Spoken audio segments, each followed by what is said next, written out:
That is God here, and it's time to talk about Blue Lock. Now, this episode was, I thought was gonna be more of a setup episode for next week with the match, them feeling the pressure of failure not being an option, having this last stand of a match. They have to win this one or they're all out. I really like the setup for it. Saw a bit of a backstory for the opponents from Team V for the main trio. Ego having that amazing speech. I really like every time Ego is on the screen. I feel like he steals the show. See all of them feeling the pressure and everything. Well, yeah, pretty much I like it. Decent, nice. Then we had the last scene in the episode, and I always love scenes like that, setting up the villain, the shocking thing, somebody being this good, this powerful. This is one of my favorite things in anime, seeing shocked faces at somebody's power or skill, and that just small scene right there at the end, the way we're gonna get to it, just made me want, oh, where is the next episode? Come on. You can't end it like that. So yeah, I'm very excited for next week after this sort of setup episode. So let's get into it and talk about it. Now, at the beginning we see all of them preparing with this match, Team V versus Team Z, where they really need to win. Now, I want them to win. They're probably gonna win. I just want to see how they're gonna do it, but I want something more. Please, somebody, anybody, Ego, whoever is above Ego, Henry, just let Raichi kill Kwon. Please, just leave them alone in a room. I wanna see Raichi go ham on Kwon. Please, just give me that, at least one punch. If not a full-on beatdown, just let Raichi punch Kwon one time. Please, just give me that satisfaction. I would love to see that so much.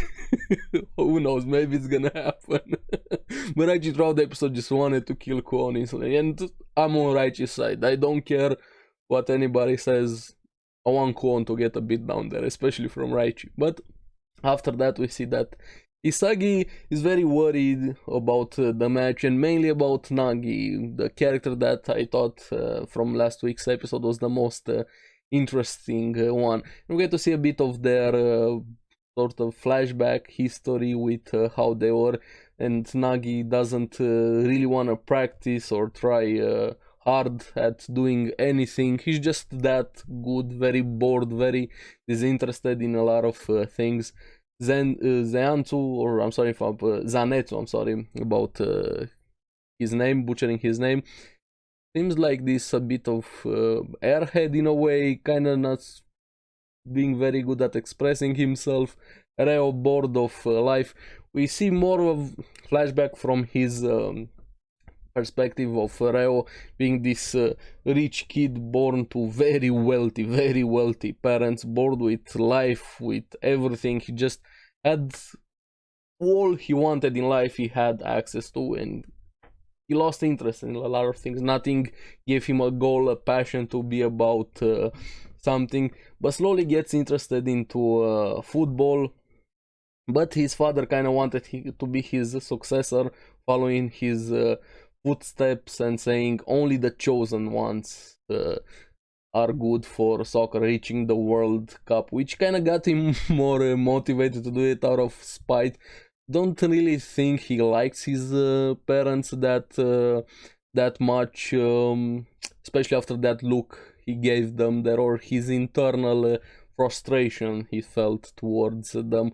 And out of spite he tries to go for forming a team and reaching the World Cup, and at the moment he bumps into Nagi, kind of loses his phone there, but catches it with his foot very easily, and we see how capable and skilled Nagi is even from that small scene. Then it's tied very much to the way the episode ended. And to say that Reo got passionate, interested, excited about something or somebody finally in his life would be an understatement. So that's sort of how they started along this this path there with them together. But Nagi being, I really like Nagi. His first intention there, hey, you're that rich kid, right? I don't really care about anything. Just give me money. Yeah, true. Makes sense. I'm starting to like Nagi. Find him quite interesting, and even more, I kind of have the same goals. I just want to chill, do nothing, mind my own thing, just leave me alone. I'll mind my own business. Of course, I don't have the talent that Nagi has, let's be honest here. At least he has that talent, being good at a lot of things, but I kind of get his mood, so to say. Just wanna do my own thing. Now, after that, back in the present, we have Bachira and Isagi and the others just playing with guessing game with Vanima brothers' faces. And I really like Bachira also. I feel like he's the most playful out of the entire team Z we have over here. And what he said towards the end of the episode made me like him even more, and we'll get to that. Now, again, my favorite thing, Raichi strangling Kwon, just let him kill him. But I have to keep him there, at least for now. Isagi made a very good point. They need the 11 players to play a bit there.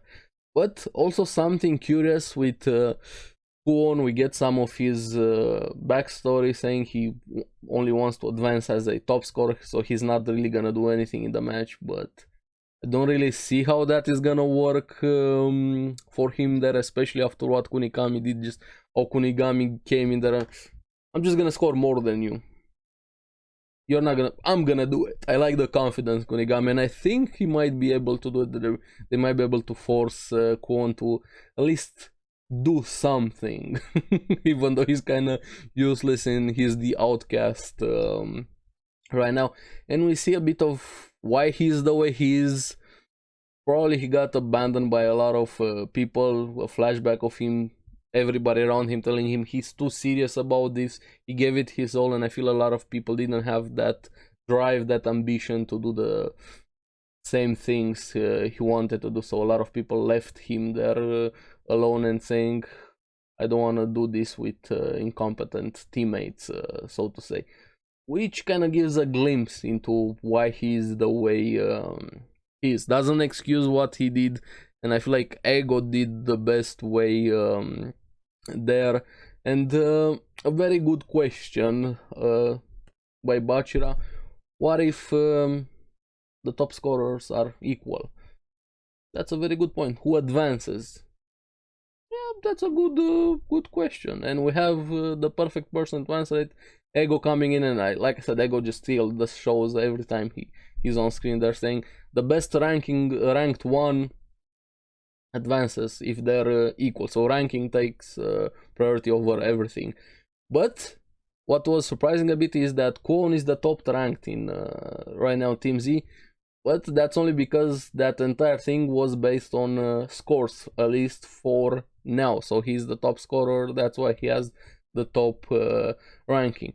But he instantly, like, directly swapped from that, put Kwon in his place. You're the lowest of the low, Kwon. You're worthless.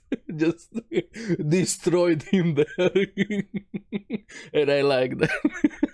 I feel like Ego killed him mentally, emotionally. I need Raichi to kill him physically. Thank you, Ego, for that moment.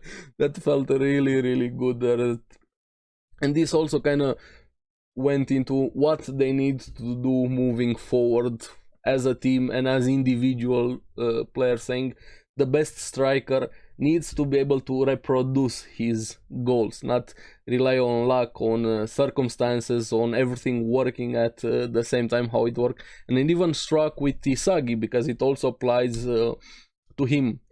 They need to be able to use their weapons again and again and again. The power of reproducibility, reproducing your goals. They're telling them, hey, analyze everything, movement, details, every little detail, how your goal happened, and be able to reproduce it again and again. And going in more into Kwon, your goals are useless. how you got them backroom deals there, even though you didn't break any rules. Those just thank you, Ego. Thank you very much for saying all of that. And this was probably my favorite moment in the episode and the last scene, which we're gonna get to that also. So they have 24 hours before the next match, and Isagi needs to get some inspiration and a surprise, which I wasn't expecting this episode. A very welcomed surprise. We have Baro making an appearance again, and the way they made him look there, like this Greek god sculptured muscled man, damn, Baro, you definitely work out, to say the least. He looked really, really good over there, and Isagi telling him, how can I be more like you? And he got the best answer, just a ball straight to the face, just fuck off. I like Baro. But they instantly go into this 1v1, and you see Baro kinda is like more of an instinct, like a wild animal, so to say, and Isagi went into his overthinking mode, and Baro just obliterated him, scoring very, very easily there, getting past him. Isagi, while he was trying to do the math over there, Baro, yeah, I'm just gonna score very easily. Felt like a machine there. Now, Isagi wanted one more time.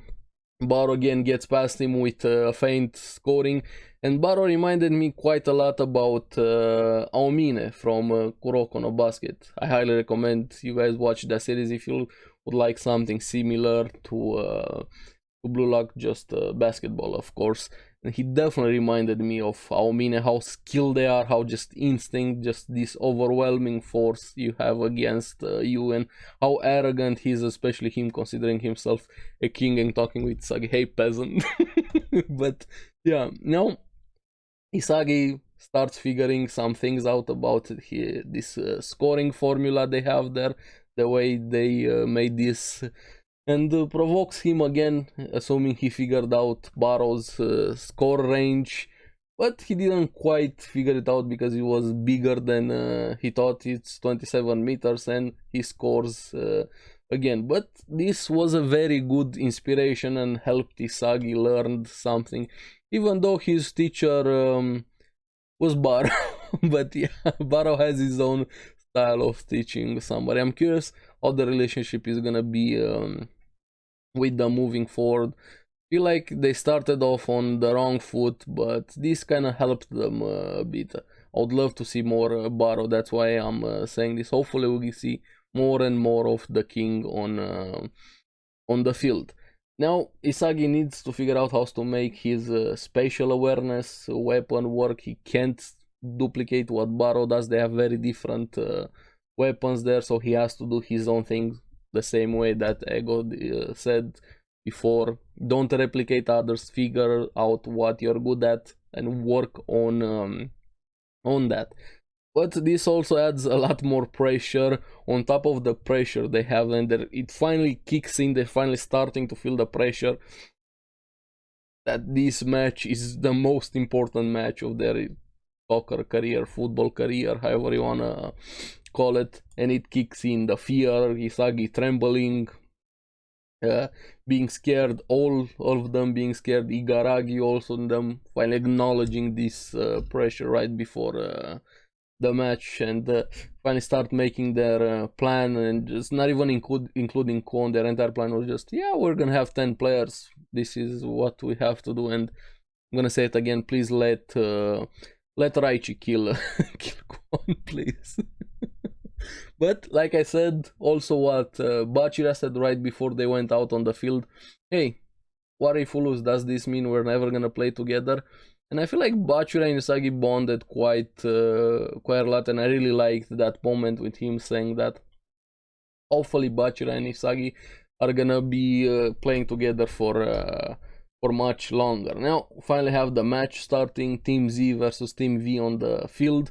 I thought they were gonna end the episode here. I was okay, this is a prep episode, a setup episode. Next week is gonna be the important one. This was a nice thing, had some nice scenes, but yeah, nothing really hyped up was happening. But then we have the match slowly starting. It was a bit anticlimactic, so to say. Reo being the initiator, Zanetto the mid-range shooter in a way, Nagi being this attacker, the closer we have there. But their plan was working, as in Team Z's plans were working. Karagi blocks it, they start countering. It was going all according to plan. I was like, nah, this is too easy. We have Gin diving for it. He barely misses, just by a tiny bit, hitting the goalpost there, not scoring, of course. And we have Reo getting a bit excited at what he saw, he liked it, and says, hey, let's try that. Okay, this is getting interesting. They quickly duplicate what Team Z did very easily, like not even trying the way it looked there. And remember the scene with Nagi catching his phone right at the beginning of the episode? It does the same thing, but in this case catching a very, very long, hard pass there. Just, it felt like he had brakes and in his foot he completely stopped the ball there, controlling it very easily like a beast, the way he did it there. And even what Isagi said, what is this creature? And he scores. That was a very hyped moment. But what I liked the most was Nagi, after all of that. That was easy. I don't know why I couldn't do that. And that's the episode. And I was like, okay, I need more now. Give me more. I always like things like this. Setting up this powerful new opponent, getting a power up. Give me more of this. Give me more. So yeah, I can't wait for next episode. I'm curious what you guys thought about the episode. Especially all the prep, the formula for scoring, the way Ego handled Kuon there, putting him in his place. And do you think Raichi should kill Kuon? And what do you think about Nagi? So let me know in the comments below. As always, thank you very much for watching. Remember to like and subscribe, helps me quite a lot. And you guys get the latest videos on the series that I follow. So keep on your blue luck. I'll see you again in the next one. Bye bye.